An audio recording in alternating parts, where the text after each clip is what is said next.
بسا اوقات بہت سی محنتوں کا نتیجہ انسان دیکھتا ہے کہ ضائع چلا گیا. میں نے 10 سال محنت کی، حاصل کوئی نہیں نکلا. یہ ثمرات کیا ہیں؟ محنتیں، محنتوں کے ثمرات کا ضیاع. کوشش آپ نے کی، قسمت کی خوبی دیکھی ہے، ٹوٹی کہاں کمن، 2-4 ہاتھ جب کے لبے بام رہ گئے.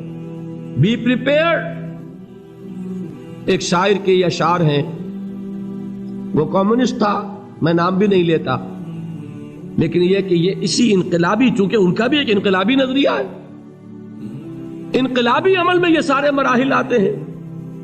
کوئی سیٹ بیک آیا، فرض کیجئے کوئی ناکامی ہو گئی، تو اپنے ساتھیوں کو دل بندھانے کے لیے یہ فصل امیدوں کی ہمدم اس بار بھی غارت جائے گی، سب محنت صبحوں شاموں کی اب کے بھی اکارت جائے گی. میرے نبی کے ثمرات کا جو لفظ یہاں آیا ہے، وَنَقْصٍ مِّنَ الْأَمْوَالِ وَالْأَنفُسِ وَالثَّمَرَاتِ، سب محنت صبحوں شاموں کی اب کے بھی اکارت جائے گی. دھرتی کے کونوں کھدروں میں پھر اپنے لہو کی کھاد بھرو، پھر مٹی سینچو اشکوں سے، پھر اگلی رت کی فکر کرو، پھر اگلی رت کی فکر کرو، جب پھر ایک بار اجڑنا ہے. ایک فصل پکی تو بھر پایا، تب تک تو یہی کچھ کرنا ہے. ایک مقصد ہے سامنے، انقلاب برپا کرنا ہے. ایک کوشش ناکام ہو جائے کوئی پرواہ نہیں، نیکسٹ. پھر تیار رہو ناکامی کے لیے. ایسا نہ ہو جو انگریزی میں کہتے ہیں hope for the best but be prepared for the worst. ایسا نہ ہو کہ دوسری مرتبہ ناکام ہو کے بددل ہو جاؤ، تمہاری ہمتیں جواب دے جائیں. نہیں، پہلے سے تیار رہو کہ دوسری مرتبہ بھی ناکامی آئے تو آئے، لیکن جب تک کہ کامیابی حاصل نہیں ہوتی ہمیں یہ کام کیے چلے جائیں. دیکھیے سیرت میں آیا کہ نہیں یہ واقعہ. بدر میں مسلمانوں کو فتح ہوئی تو احد میں زک پہنچی کہ نہیں؟ 70 صحابہ شہید ہوئے کہ نہیں؟ اگر ان کی ہمتیں جواب دے جاتی تو گاڑی کیسے چلتی آگے؟ تو فرمایا وَلَنَبْلُوَنَّكُمْ بِشَيْءٍ مِّنَ الْخَوْفِ وَالْجُوعِ وَنَقْصٍ مِّنَ الْأَمْوَالِ وَالْأَنفُسِ وَالثَّمَرَاتِ. ہم تمہیں لازم آزمائیں گے، خوف کی کیفیت سے، فقر و فاقے کی کیفیت سے، بھوک سے، جان کے نقصان سے، مال کے نقصان سے، محنتوں کے حاصل کے ضائع ہو جانے سے. وَبَشِّرِ الصَّابِرِينَ، اور اے نبی بشارت دیجئے صبر کرنے والوں کو. الَّذِينَ إِذَا أَصَابَتْهُمْ مُصِيبَةٌ، وہ کہ جب ان پر کوئی تکلیف آئے، کوئی مصیبت آئے، کوئی آزمائش آئے، قالوا انا للہ وانا الیہ راجعون، وہ یہ کہیں کہ ہم اللہ ہی کے ہیں، اللہ ہی کی طرف لوٹ جانا ہے. یہ وہی انداز ہے جو میں نے فارسی کا شعر سنایا تھا آپ کو کہ سرے تسلیم خم ہے جو مزاج یار میں آئے. وہ ہمارا مولا ہے، ہمارا آقا ہے، اگر اسے یہی منظور ہے تو ہمیں بھی یہی منظور ہے. میں نے تسلیم و رضا کی بات کی تھی نا، آپ کو کچھ شعر سنائے تھے. ایک شعر اور سنیے، اور یہ کس کا ہے؟ محمد علی جوہر کا. ایک مرتبہ جیل گئے، ان کی ایک بیٹی جوان بیمار ہوئی، فوت ہو گئی. باہر چھوڑا انگریز نے، جاؤ بھائی دفن کر دو بیٹی کو. دوسری مرتبہ جیل گئے، دوسری جوان بیٹی اسی مرض میں مبتلا ہوئی. اب یہ جیل میں ہے، خبر پہنچی کہ دوسری بیٹی کے اوپر بھی اسی مرض کا حملہ ہوا ہے. ایک نظم لکھی ہے جس کا آخری شعر یہ ہے، تیری صحت ہمیں منظور ہے لیکن اس کو نہیں منظور تو پھر ہم کو بھی منظور نہیں. یہ ہے، جب تک یہ کیفیت نہ ہو اس میدان میں آدمی ثابت قدم نہیں رہ سکتا کہ میرے رب کو اگر یہ منظور ہے تو یہی مجھے منظور ہے، اور تیری صحت ہمیں چاہیے تو ضرور، لیکن ہمارے رب کو منظور نہیں تو ہمیں بھی منظور. راضی برضائے رب. وَبَشِّرِ الصَّابِرِينَ الَّذِينَ إِذَا أَصَابَتْهُمْ مُصِيبَةٌ قَالُوا إِنَّا لِلَّهِ وَإِنَّا إِلَيْهِ رَاجِعُونَ. نہ شود نصیب دشمن کے شود ہلاک تیغت، سر دوستہ سلامت کے تو خنجر آزمائے.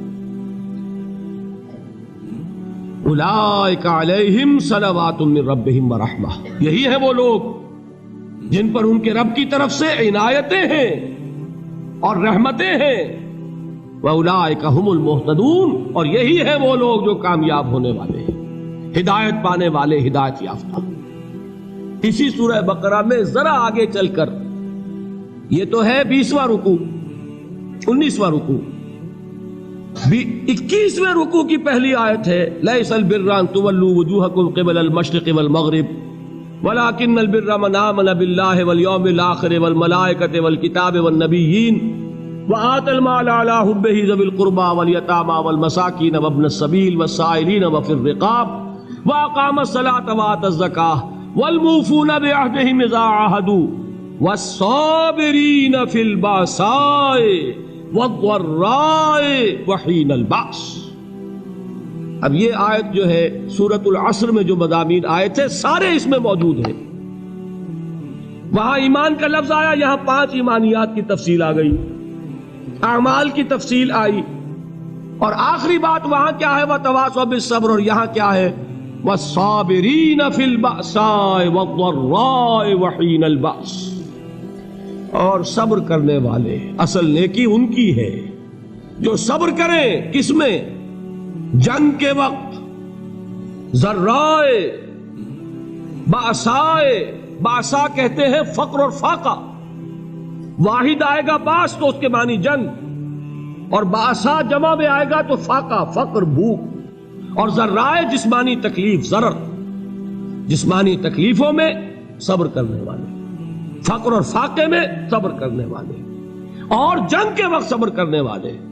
اولئک الذین صدقوا واولئک هم المتقون. یہ ہیں وہ لوگ جو صبر کرنے والے ہیں، یہ ہیں جو سچے ہیں، جو اپنے دعوے میں نیکی کے اور ایمان کے صادق ہیں، اور یہی وہ لوگ ہیں جو متقی. اگلی سورت ہے سورہ آل عمران.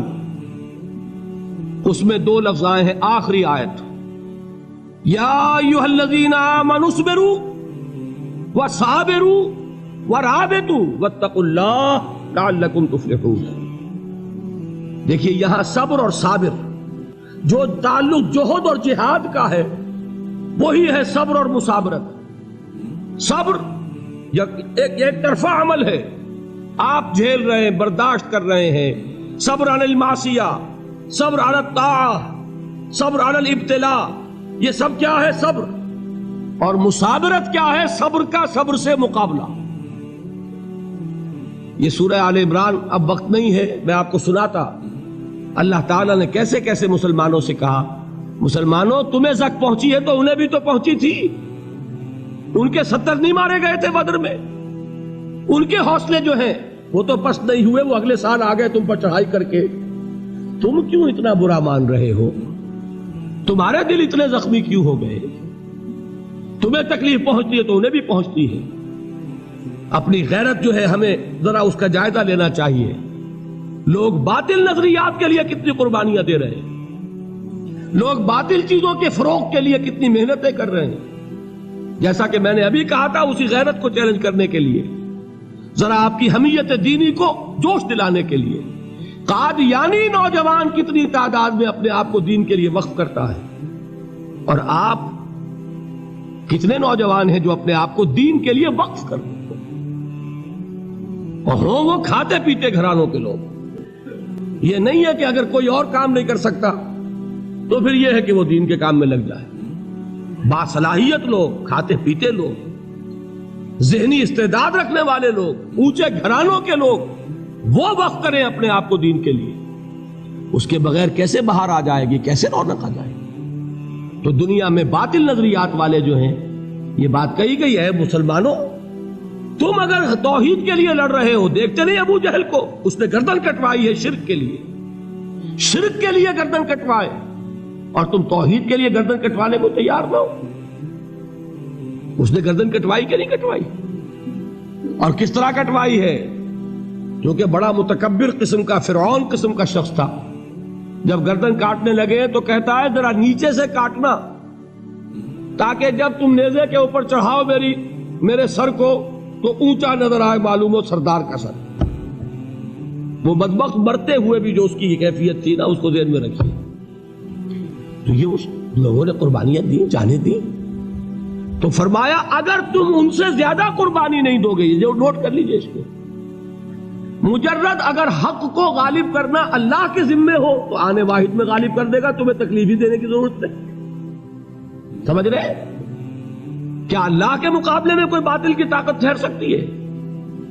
یہ تمہارے ایمان کا امتحان ہے، یہ تمہارے خلوص کی آزمائش ہے، یہ تمہارے امتحان کا ثبوت درکار ہے کہ اللہ تعالیٰ دیکھنا چاہتا ہے تم اس کے لیے اپنی جانیں قربان کرنے کو تیار ہو کہ نہیں، تم اس کے لیے تن من دھن لگانے کو تیار ہو کہ نہیں۔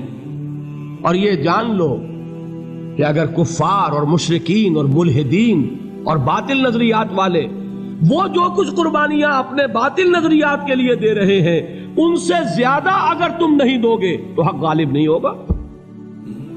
انہوں نے جو صبر کیا ہے اپنے باطل نظریات پر، اگر تم اس سے زیادہ صبر کا ثبوت نہیں دو گے اپنے اس حق پر تو حق غالب نہیں ہوگا۔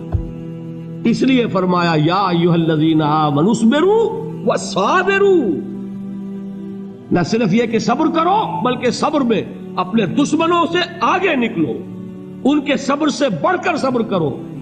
وَرَابِطُوا، مرابطہ کہتے ہیں چوکس رہنا، ہوشیار، پہرا دو، ایسا نہ ہو کہ دشمن جو ہے غفلت میں تمہارے اوپر کوئی حملہ جو ہے کر بیٹھے۔ وَاتَّقُوا اللَّهَ، اور اللہ کا تقوی اختیار کرو، لعلکم تفلحون، تاکہ تم فلاح پاؤ۔